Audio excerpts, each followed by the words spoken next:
മനുഷ്യ വന്യജീവി സംഘർഷത്തിൽ കേന്ദ്ര നിയമം മറികടക്കാൻ കഴിയുമെന്ന് സംസ്ഥാന ദുരന്ത നിവാരണ അതോറിറ്റി. കേന്ദ്ര സംസ്ഥാന നിയമങ്ങൾക്ക് മുകളിൽ ഉത്തരവിറക്കാൻ ദുരന്ത നിവാരണ അതോറിറ്റിക്ക് അധികാരമുണ്ട്. ഈ അധികാരം പ്രയോജനപ്പെടുത്തും. അതോറിറ്റി ഉത്തരവിനെ ഹൈക്കോടതിയിൽ മാത്രമേ ചോദ്യം ചെയ്യാൻ കഴിയൂ. ഇത് സംബന്ധിച്ച് വിശദമായ മാർഗനിർദ്ദേശം തയ്യാറാക്കുമെന്ന് ദുരന്ത നിവാരണ authority member secretary doctor Sekhar Kuriakose റിപ്പോർട്ടറിനോട് പറഞ്ഞു. വനാതിർത്തികളിലെ മനുഷ്യ വന്യജീവി സംഘർഷത്തെ സംസ്ഥാന സർക്കാർ സംസ്ഥാന പ്രത്യേക ദുരന്തമായി പ്രഖ്യാപിച്ചിരിക്കുകയാണ്.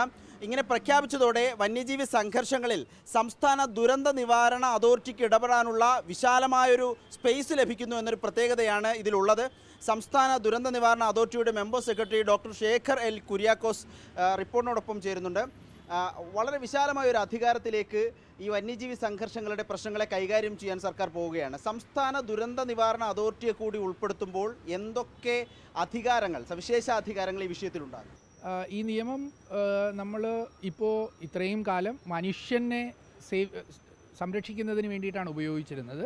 അത് മുൻനിർത്തിക്കൊണ്ടുള്ള നടപടികളായിരിക്കും ഈ നിയമവുമായി ബന്ധപ്പെട്ടിട്ട് പ്രയോഗവൽക്കരിക്കുക എന്നാണ് ഞാൻ മനസ്സിലാക്കുന്നത്. നിലവിൽ അത് പരിശോധിക്കാനും ഇതുമായി ബന്ധപ്പെട്ടിട്ടുള്ള മാർഗരേഖകൾ ഞങ്ങൾക്ക് സ്റ്റാൻഡേർഡ് ഓപ്പറേറ്റിംഗ് പ്രൊസീജിയേഴ്സ് വേണം. അത് വെച്ചിട്ടാണ് ഞങ്ങൾ പ്രവർത്തിക്കുക.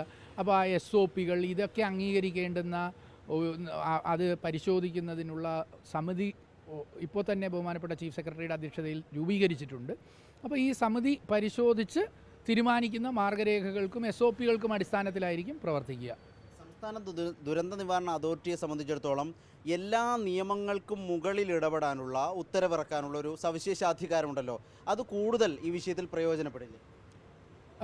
ദുരന്ത നിവാരണ നിയമത്തിൻ്റെ സെക്ഷൻ 71ഉം 72ഉം ഇത് രണ്ടും വളരെ സവിശേഷമായ അധികാരങ്ങളാണ്. അത് ഒന്ന്, മറ്റ് നിയമങ്ങൾക്ക് മുൻപിൽ ഈ നിയമത്തിന് പ്രാബല്യമുണ്ട്, ഇതിലെ ഉത്തരവുകൾക്ക് പ്രാബല്യമുണ്ട് എന്നത് അത് ബഹുമാനപ്പെട്ട ഹൈക്കോടതി ഡിവിഷൻ ബെഞ്ചും സുപ്രീം കോടതി തന്നെയും പല വിഷയങ്ങളിൽ പറഞ്ഞു വച്ചിട്ടുമുണ്ട്. ആ അധികാരങ്ങളുണ്ട്. അത് പക്ഷേ കെയർഫുള്ളായി ഉപയോഗിക്കേണ്ടുന്ന അധികാരങ്ങളാണ്. നമ്മൾ വെറുതെ എന്തിനെങ്കിലും എടുത്തുപയോഗിക്കുന്ന അധികാരങ്ങളല്ല. അപ്പോൾ അത് ഡിലിജൻ്റായി വിനിയോഗിക്കാനായി സംസ്ഥാന ദുരന്ത നിവാരണ അതോറിറ്റിക്കും ഒരു സംവിധാനമുണ്ട്. 72-ൽ ഇതിന് ഹൈക്കോടതിയിൽ താഴെയുള്ള കോടതികൾക്കൊന്നും ഇതിൽ ഇത്തരം ഉത്തരവുകളിൽ ഇടപെടാൻ പറ്റില്ല. അത് ജില്ലാ ദുരന്ത നിവാരണ അതോറിറ്റി ഇറക്കുന്ന ഉത്തരവുകളിലാകട്ടെ, സംസ്ഥാന അതോറിറ്റി ഇറക്കുന്ന ഉത്തരവുകളാകട്ടെ, അവിടെ ഹൈക്കോടതിയിൽ മാത്രമേ അതിനെ ചോദ്യം ചെയ്യാൻ സാധിക്കുകയുള്ളൂ.